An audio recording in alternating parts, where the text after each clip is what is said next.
Assalamualaikum warahmatullahi wabarakatuh. Ibu Sulfa Ismawati, MPD, selaku dosen pembimbing mata kuliah Metodologi Penelitian Kualitatif kelas MD 4B yang saya hormati, serta teman-temanku yang saya sayangi. Puji syukur kehadirat Allah Subhanahu wa Ta'ala yang telah melimpahkan rahmat, taufik, serta hidayahnya sehingga kita bisa mengikuti mata kuliah Metodologi Penelitian Kualitatif hari ini dalam keadaan sehat walafiat.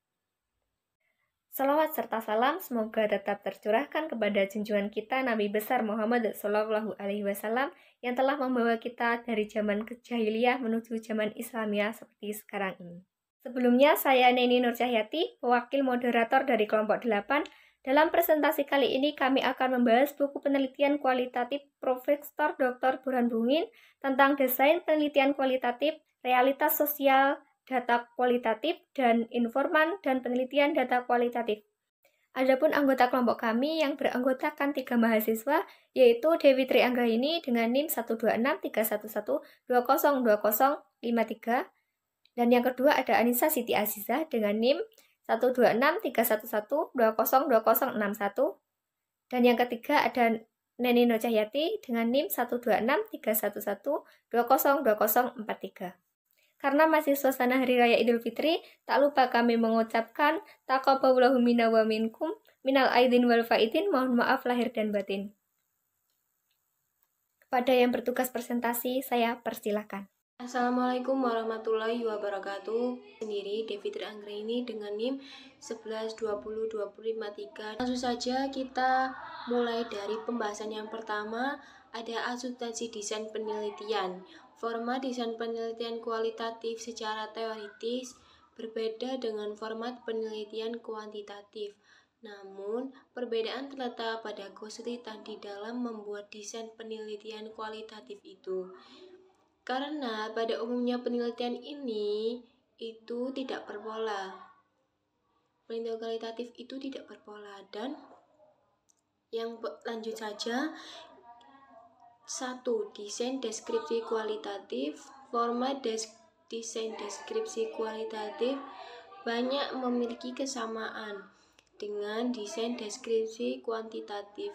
Karena itu, desain deskripsi kualitatif bisa disebut pula dengan kualisasi kuliah atau desain kualitatif semu. Format desain kualitatif verifikatif merupakan sebuah upaya pendekatan induktif terhadap seluruh proses peneliti yang akan dilakukan, karena format desain penelitinya itu secara total berbeda dengan format deskripsi kualitatif. Dan yang kedua, ada juga desain kualitatif verifikatif. Format desain kualitatif verifikatif itu sebuah upaya pendekatan induktif terhadap seluruh proses peneliti yang akan dilakukan. Karena itu, format desain penelitinya secara total itu berbeda.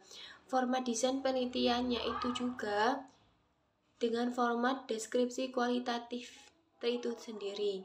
Format ini lebih mengkonstruksi format peneliti dan strategi memperoleh data di lapangan, sehingga format penelitinya menganut model induktif. Dan yang ketiga ada juga grounded theory. Kredibilitas peneliti background merupakan pertimbangan utama dalam menggunakan metodologi ini. Kalau kredibilitas itu peneliti rendah, maka sudah dapat dipastikan akan merusak peneliti ini. Karena secara utuh, peneliti ini membutuhkan keterbukaan mata, telinga, serta intuisi yang responsif. Implementasi metodologi ini memang sukar terutama oleh peneliti pemula. Karenanya perlu latihan-latihan tertentu dalam waktu yang sangat lama. Yang keempat, perbandingan desain penelitian kualitatif Burhan Bungin dan Charles-Well. Beberapa literatur John W. Charles-Well seperti Educational Research Planning, Conduction and Evaluating Quantitative and Qualitative Research 2011 atau Research Design Qualitative and Research Methods Exposures 2008 membagi desain peneliti kualitatif yang terdiri dari beberapa tipe desain. Menurut Charles bahwa desain peneliti kualitatif terdiri dari desain etnografi, desain naratif, dan desain grounded. Yang dimaksud dari Charles dengan grounded theory, desain ini bagaimana mempelajari suatu kelompok untuk meneliti atau memeriksa sejumlah individu yang memiliki tindakan, interaksi, atau proses sosial dalam masyarakat. Etnografi desain menurut Charles itu juga apabila peneliti ini ingin mengeksplorasi proses berbagai budaya atau kelompok dan masyarakat. Jadi peneliti ini mungkin tertarik mempelajari suatu kelompok individu dalam memeriksa mereka. Peneliti meneliti bagaimana mengaturnya, mengatur tempat tinggal mereka, bagaimana mereka bekerja dan bagaimana mengembangkannya, bagaimana mengembangkan potret mereka untuk berinteraksi. Maka studi etnografi ini cocok untuk tujuan ini. Lanjut, ini di bab B, sub B itu ada yang namanya perbedaan format penelitian kualitatif. Yang di atas bukan otomatis membedakan ketiga tersebut secara prinsipil karena pada umumnya peneliti kualitatif juga menggunakan terminologi yang sama, termasuk juga menggunakan konsep yang sama. Hampir tidak ada perbedaan yang perlu dijelaskan, kecuali format terpisahkan berdasarkan desain masing-masing peneliti kualitatif. Yang dimana yang nomor 1 ini merancang judul penelitian kualitatif. Dalam banyak hal itu, judul penelitian kualitatif tak berbeda dengan judul peneliti yang lain. Perbedaannya itu hanya terletak pada makna saja dan substansi judul tersebut. Kalau pada kuantitatif itu, makna judul peneliti itu sebagai mengekspos permasalahan kuantitatif, seperti hubungan-hubungan variabel dan jenis pengukuran yang akan dilakukan. Maka dalam peneliti kualitatif yang diekspos itu fenomena yang akan diteliti itu dan berbagai aspek yang hubungan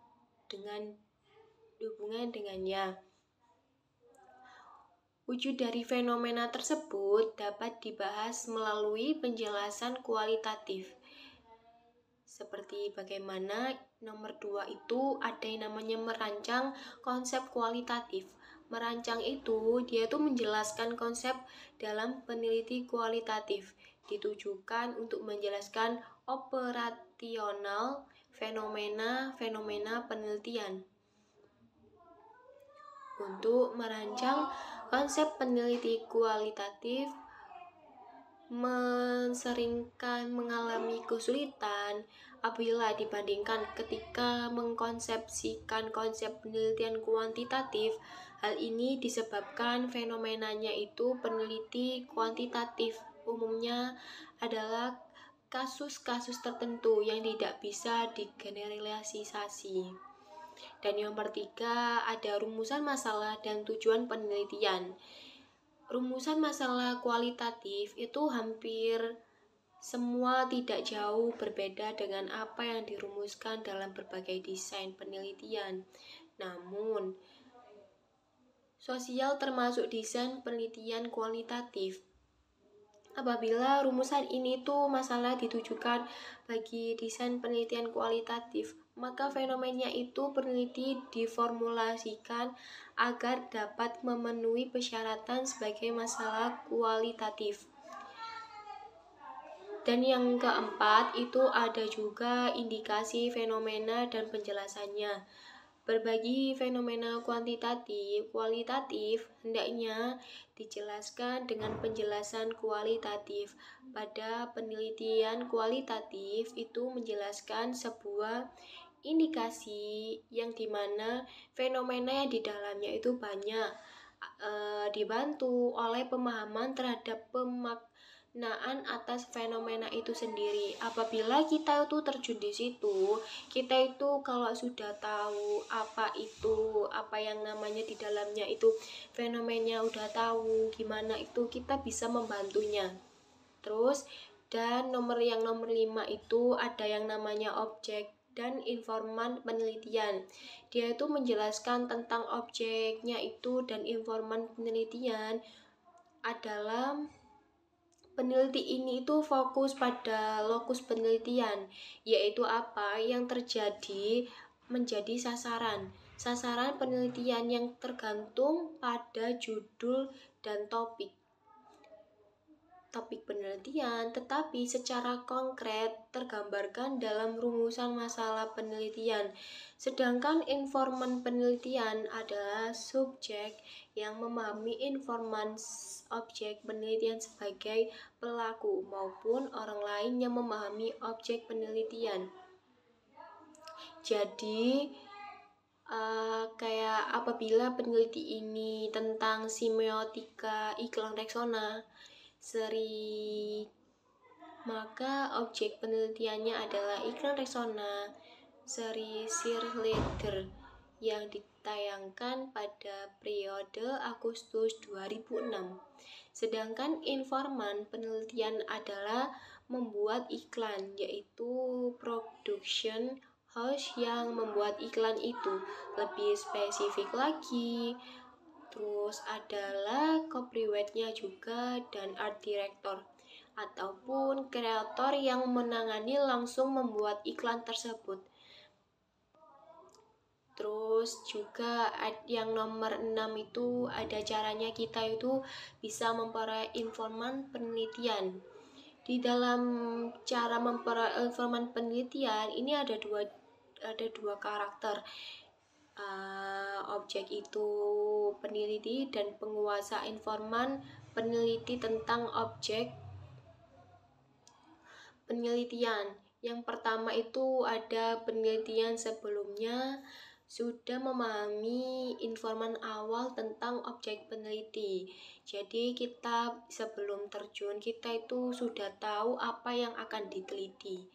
Terus yang kedua itu ada peneliti yang benar-benar informasi tentang objek peneliti. Kedua karakter inilah yang membedakan cara memperoleh informan peneliti. Memperoleh informan peneliti dapat dilakukan dengan 3 cara.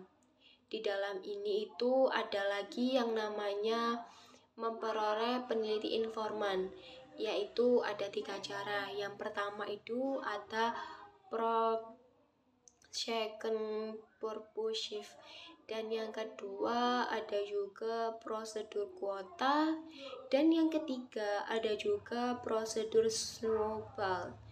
Penjelasan mengenai 3 yang di atas tadi itu bisa kalian lihat pada bab 6.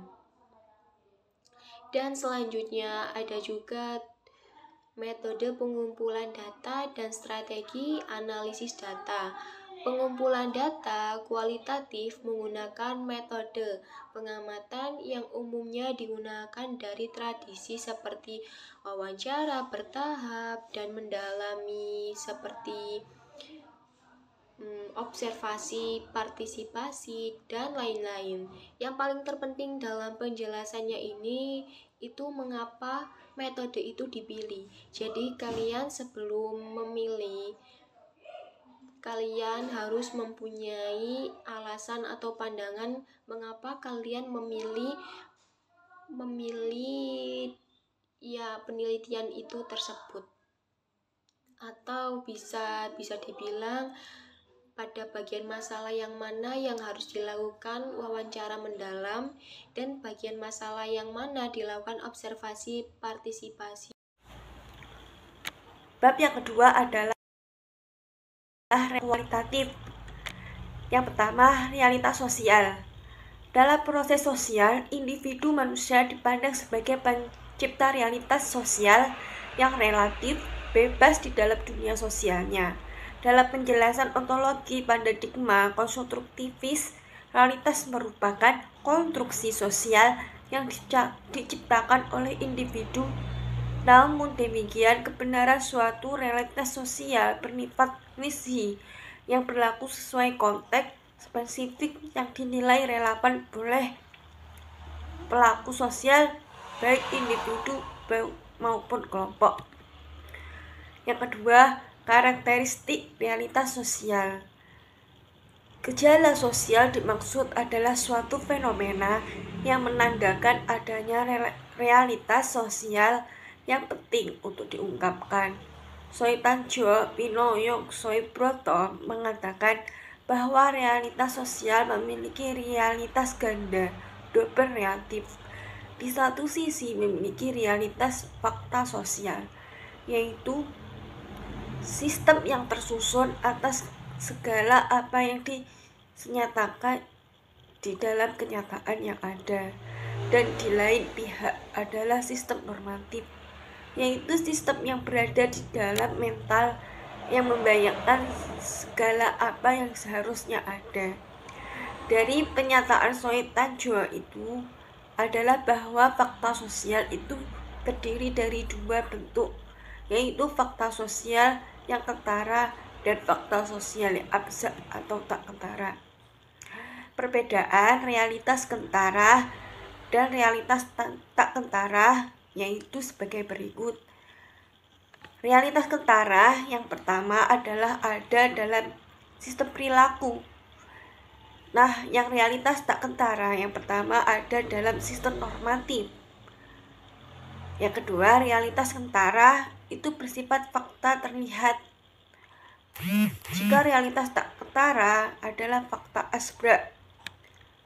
Yang ketiga, realitas kentara perilaku tetap. Perbedaan di realitas tak kentara yaitu perilaku tidak tetap. Yang keempat, realitas kentara yang bersifat realitas aktual. Nah, yang realitas tak kentara yang keempat adalah realitas potensial. Yang ketiga, bahasa sebagai realitas sosial. Bahasa merupakan alat simbolis untuk melakukan signifikasi di mana logika ditambahkan secara mendasar kepada dunia sosial yang diobjektivasi. Bangunan legitimasi disusun di atas bahasa yang menggunakan bahasa sebagai instrumen utama. Logika yang dengan cara seperti itu diberikan kepada tatanan kelembagaan merupakan bagian dari cadangan pengetahuan masyarakat sosial stock of knowledge dan diterima sebagai sesuatu yang sudah sewajarnya. Yang keempat, realitas sosial bentukan konstruksi sosial. Realitas sosial dibangun melalui proses simultan yang dijelaskan Bergen dan Luhmann di atas. Menurut Bergen dan Luhmann, pengetahuan yang dimaksud adalah realitas sosial masyarakat. Realitas sosial tersebut adalah pengetahuan yang bersifat keseharian yang hidup dan berkembang di masyarakat, seperti konsep, kesadaran umum, wacana publik, sebagai hasil dari konstruksi sosial.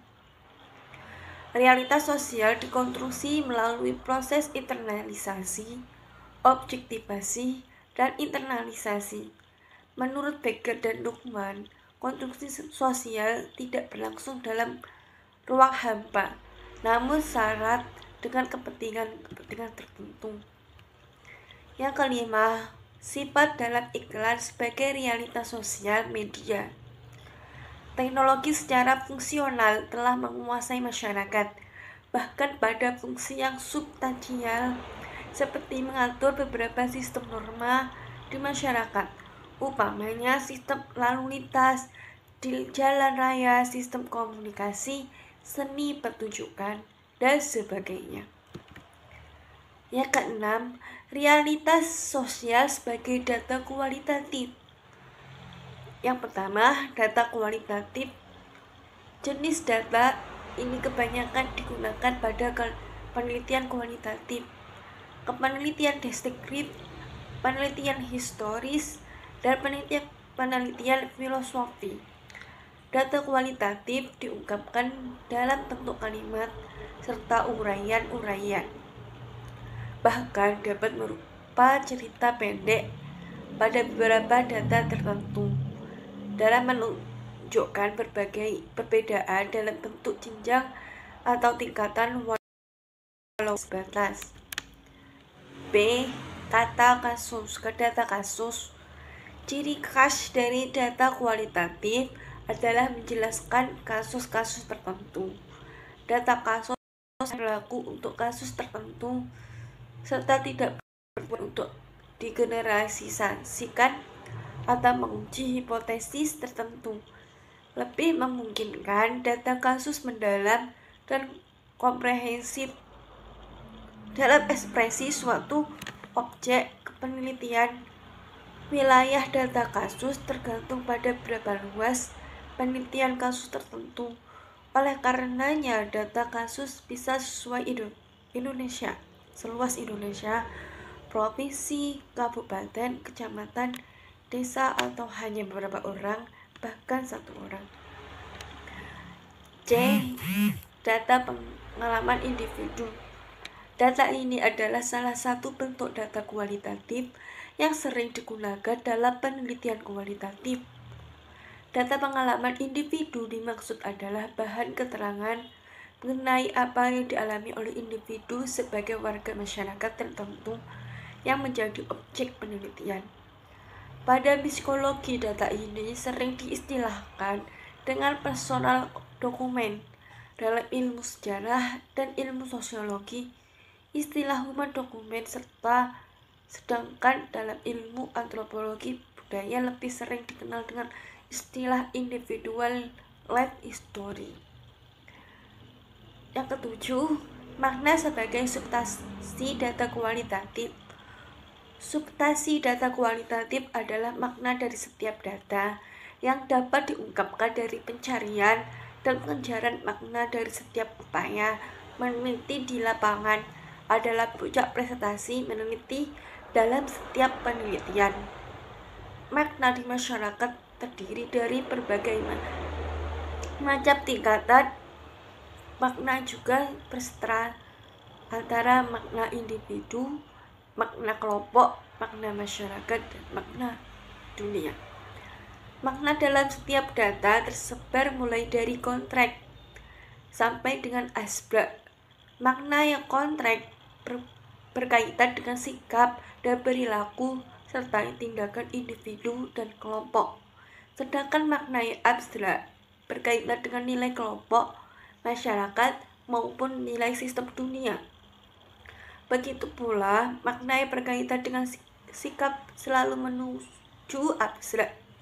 Sedangkan makna yang berkaitan dengan perilaku selalu menuju kontrak, yaitu berkaitan dengan tindakan yang harus dilakukan seseorang dalam lingkungan sosialnya. Baik, saya akan melanjutkan kepada Mbak Nani selaku pemateri. Assalamualaikum warahmatullahi wabarakatuh. Saya Neni Nurjayati dengan NIM 12631112043.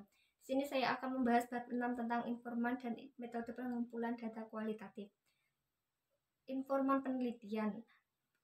Informan penelitian itu yaitu penelitian kualitatif berkaitan dengan bagaimana langkah yang ditempuh peneliti agar dapat atau informan dapat diperolehnya. Dan informan itu ada beberapa macam. Yang pertama yaitu prosedur purposif. Prosedur purposif itu ketentuan informan yang paling umum di dalam penelitian kualitatif, menentukan kelompok peserta yang memiliki informan sesuai kriteria terpilih yang relevan dengan masalah penelitian tertentu. Yang kedua ada prosedur kuota. Nah, prosedur ini dianggap sebagai jenis prosedur purposif. Dalam prosedur kuota menembuskan saat merancang penelitian beberapa banyak orang dengan karakteristik yang berbeda untuk dimasukkan sebagai informan. Karakteristik termasuk usia, tempat tinggal, jenis kelamin, kelas, status, dan perkawinan. Dan yang ketiga ada prosedur snowball. Prosedur bola salju ini juga dikenal sebagai prosedur rantai rujukan. Dalam prosedur ini, dengan siapa peserta atau informan pernah dikontak atau pertama kali bertemu dengan peneliti, penting untuk menggunakan jaringan sosial untuk merujuk peneliti yang berpotensi berpartisipasi atau berkontribusi dan mempelajari serta memberikan informasi. Dan yang B itu relasi metode pengumpulan data dan teknik analisis data. Berdasarkan manfaat empiris, pengumpulan data kualitatif yang paling independen terhadap semua metode pengumpulan data dan teknik analisis data, metode wawancara mendalam, observasi, partisipasi, bahkan dokumenter, serta metode-metode atau seperti metode bahan visual dan metode penelusuran bahan internet. Dan ada lagi juga yang metode wawancara, dan metode wawancara itu dibagi berbagai macam, yaitu ada metode wawancara mendalam. Metode wawancara mendalam ini cara tanya jawab sambil bertatap muka antara wawancara dengan informan atau orang yang diwawancarai dengan tanpa menggunakan pedoman, di mana pewawancara dan informan terlibat dalam kehidupan sosial yang relatif lama. Dan ada juga dalam metode wawancara mendalam ini ada peranan wawancara, tujuan wawancara, peran informan, cara melakukan wawancara, catatan harian, metode wawancara bertahap, dan metode pengumpulan data. Wawancara ini sama saja dengan wawancara biasanya, hanya saja sedikit lebih formal. Dan yang ketiga ada bentuk-bentuk subjek dan objek wawancara. Yang pertama, wawancara individu dengan individu. Wawancara yang dilakukan antara seseorang dengan lainnya. Yang kedua ada wawancara individu dan kelompok. Dan yang ketiga ada wawancara kelompok dan individu. Sekelompok wawancara mewawancarai seseorang, contohnya. Dan ada juga wawancara kelompok dengan kelompok lainnya, yaitu dua kelompok yang saling mewawancarai kelompok lainnya. Dan ada juga melaksanakan wawancara yang baik. Untuk melakukan wawancara yang baik, maka ada beberapa faktor utama yang harus diperhatikan, yaitu bagaimana kemampuan pewawancara, apa itu pewawancara, bagaimana situasi wawancara, dan bagaimana kesiapan responden dalam berwawancara. Dan yang kelima ada perlengkapan wawancara. Untuk berwawancara pastinya ada kelengkapannya, alat bantu atau perlengkapan wawancara seperti pulpen, pensil, karet, penghapus, stop map, plastik, daftar pertanyaan, dan surat tugas, surat izin, dan daftar responden. Ada juga metode observasi. Metode observasi biasanya digunakan dalam penelitian kualitatif. Observasi partisipasi. Observasi tidak berstruktur dan observasi kelompok tidak berstruktur. Observasi partisipasi. Apa sih itu observasi partisipasi? Itu yaitu kemampuan seseorang untuk menggunakan pengamatannya melalui hasil kerja panca indera mata serta dibantu dengan panca indera lainnya. Jadi panca indera itu tidak hanya panca indera mata doang, tapi panca indera yang lainnya seperti pendengaran, pengrasa gitu. Di dalam pembahasan observasi ini digunakan secara gantian. Dan yang kedua ada observasi tidak berstruktur. Observasi ini dilakukan tanpa menggunakan guide observasi. Dengan demikian, Pada observasi ini, penggambat harus mampu secara pribadi mengembangkan daya pengamatan dalam mengamati suatu objek. Dan yang ketiga, ada observasi kelompok. Nah, observasi kelompok ini jadi dilakukan dengan tim atau per kelompok. Jadi nggak harus satu orang atau jadi bersama-sama gitu loh. Dan yang keempat, ada hal-hal yang perlu diperhatikan dalam melakukan observasi. Jadi melakukan observasi ini ada hal-hal yang harus diperhatikan. Contohnya, seperti hal-hal apa yang hendak diamati, bagaimana mencatat pengamatan, alat bantu pengamatan, bagaimana mengatur jarak antara pengamat dan objek yang diamati, gitu. Dan yang kelima, ada hal-hal yang hendak diamati. Jadi yang harus diamati itu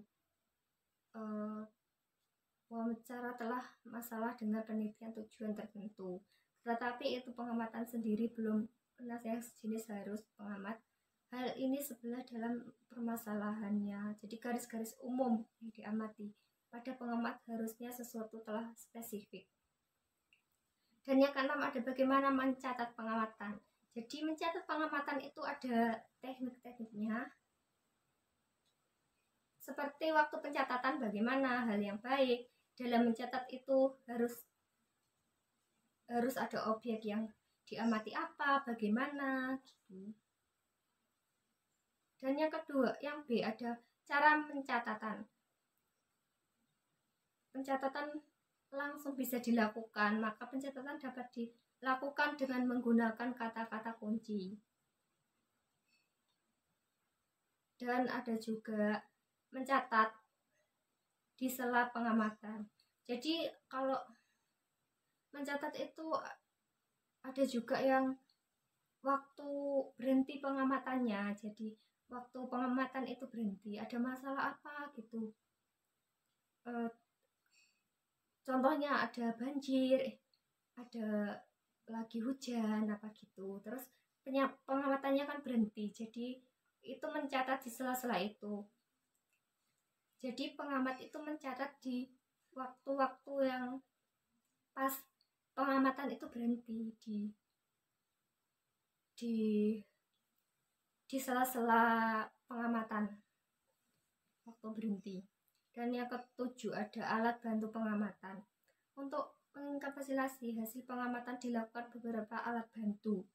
Nah, diantaranya adalah kamera, tape recorder maupun pembantu atau penerjemah. Jadi dalam pengamatan itu menggunakan alat pengamatan yang bisa digunakan dalam pengamatan itu, seperti kamera untuk merekam gitu. Dan yang kedelapan, ada menjaga jarak antara pengamat dan objek pengamatan.